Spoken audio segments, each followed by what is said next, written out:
Sami'allahu liman hamidah.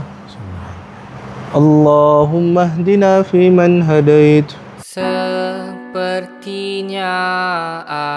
aku dipaksa untuk mati dan terus dihempas jatuh tak berkenan. Jangan nak tengok, malu lah saya. Sebab tu lain kali tunggu imam habis takbir baru kita ikut imam. Hukum asal mendahului imam dalam solat tu haram. Tapi kalau tak sengaja, ia dimaafkan. Dalam hadis riwayat Muslim, Nabi SAW sabda, sesungguhnya Allah tidak mengambil kira mana-mana perbuatan yang tersalah ataupun terlupa. Jadi kalau seseorang mendahului imam sebab terlupa atau perbuatan yang silap, ada dua cara penyelesaian.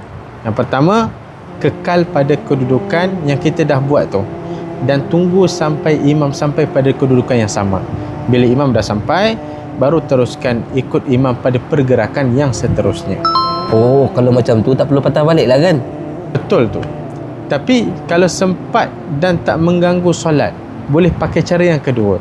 Kita boleh berpatah balik ikut semula pergerakan imam. Korang follow lah kami sekala-sekala.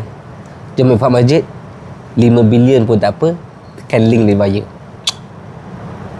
Jangan marah.